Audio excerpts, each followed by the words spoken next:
We're in Melbourne, at the University of Melbourne, talking to Professor Jo Lo Bianco, who is Professor of Language and Literacy Education at the university. He's also one of the ERF education specialists.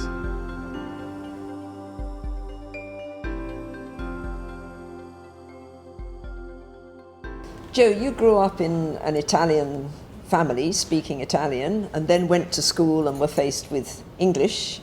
How did that feel when you went there the first day? Yeah, I can remember the shock of hearing sounds coming out of a teacher's mouth and seeing people pointing to scribbles on pages and not understanding what it was, not even understanding that it was another language. Did you feel afraid and frightened when you went to school? Initially, yes. It isn't easy to deal with a situation like that. And does this give you insights into the situation for many children in the world now who go to school and face another language? Well, it's the typical situation actually for millions of children, and I think it's surprising how few people are sympathetic to it, because for most learners we understand that the process of schooling requires a change of language. Unfortunately, it's the case that many children go to school and are required by political circumstances or educational realities to switch language. But we take that for granted, but for those children it's actually an enormous hurdle, and many of them don't succeed. So I think it's something that we ought to reflect on more, and as much as possible children should be able to do their initial literacy in their mother tongue. Why is that important? You're a researcher in this area. Why is it important to use mother tongue for initial literacy? Well, we need to see that literacy grows out of the general learning that children have already done. Children don't start learning the minute they enter the schoolroom or the classroom. They start learning from the moment they're born. And when you're born, you're learning with your parents, your siblings, the other people involved in your life. And so you're basically at the focus point of a large community of people who informally are your teachers. So you're learning your social life, your conceptual development, your place in the world, how to control other people's behaviour towards you by mastering language, because language is the tool that we use for all of those things. We think in educational circles of language mainly as a cognitive tool, but language is much more than that. It is a cognitive tool, the most extensive and complex one we have, but it's also the tool we use to make our presence felt in the world, to get our desires expressed and met.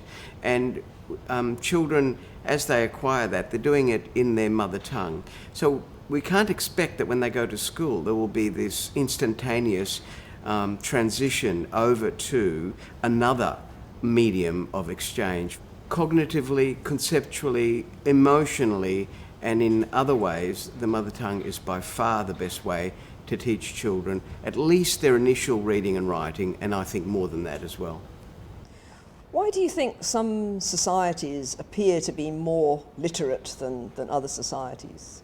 I think there's an ancient answer to that, because some societies invested more of their cultural attention on literate language and other societies didn't.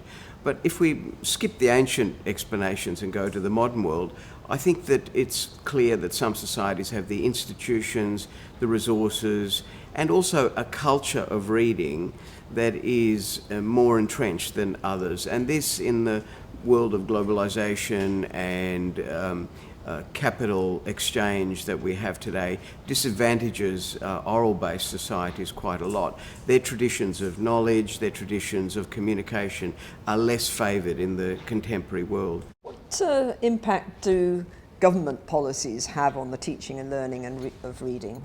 I think enormously big impact, and government and intergovernmental policies matter a great deal because they generate resources. Do governments invest in the research so that we can really understand the problems that particular groups of learners are having? Let's talk about what literacy actually is. And it's defined in different ways, I think, but one of the ways is to talk about phonemes, the sound of the language, and then phonics, which is how the sound and the letters correspond, and then the need for speed or fluency in reading, vocabulary, meaning, finally comprehension. Do you see that as the kind of set of building blocks of literacy?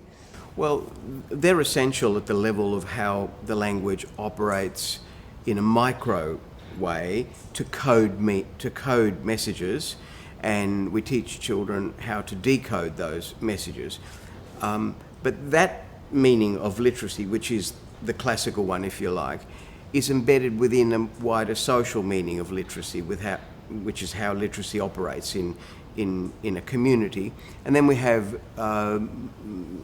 even bigger cultural and historical meanings of literacy. So it's very important when people are talking about literacy that they focus on exactly what level of reference they're making. If we're talking about the process of learning to read and write, we're dealing with a psychological thing, how children as learners operate with text on page. We're also learning with a mechanical thing, the whole physicality of producing, either typing or handling a pencil or a pen or something, or other writing or on a board or something. There's a whole range of physical manipulations which are then quite different with what we do with a smartphone and sending text messages. I mean, all of these things are part of the widest definitions of literacy. So the first thing to say is, let's be clear about the point of reference. And if we're referring to literacy in schooling in an alphabetic language like English, yes, that is an acceptable and a good definition.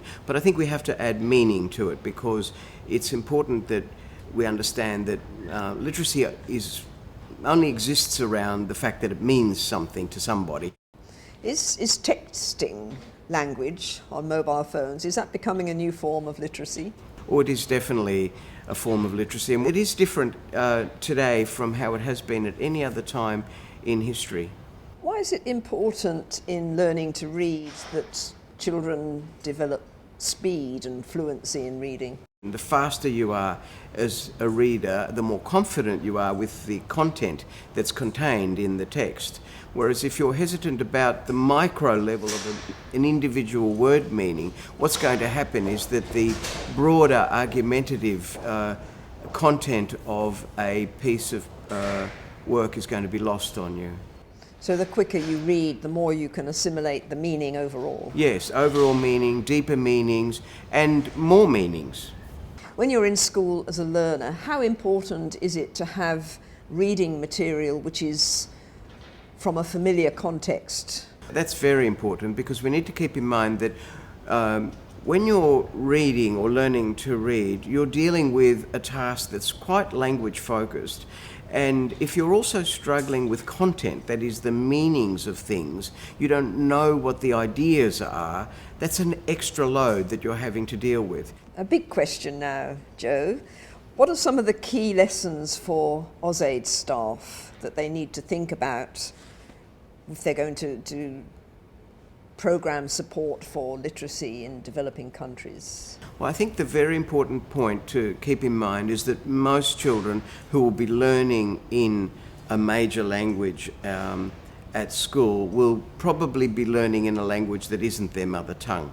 They should also be aware that literacy to really count has to be localized, it has to be relevant to local people. It's very important also that people understand that the more literate people are, the likelier they are to have better health. So literacy is really important in print-saturated worlds, the print-saturated world that we have today, for reasons that are well beyond education. They're relevant to the health of people, to the employment prospects, to the management of ecosystems, to social life, to democratic life. Literacy pervades all of these areas. It's really the single most important skill. I've seen schools where only one book is provided for the whole year for children to read. How important is it, do you think, to have many books for children to read, a whole quantity of literacy material? Well, this is important from many points of view. One point of view is that the level of interest that's going to be generated with a very small number of available texts is obviously smaller than having a large number. And people are different. We have different interests. We have different things that will motivate us to explore and want to know. Our desire to keep reading is obviously going to be influenced by what's available to read. So we have to assume that that's true of children as well. Jo, we've only been able to scratch the surface of literacy and language in this discussion, but I want to thank you very much for having this conversation. Thank you very much. It's been a pleasure.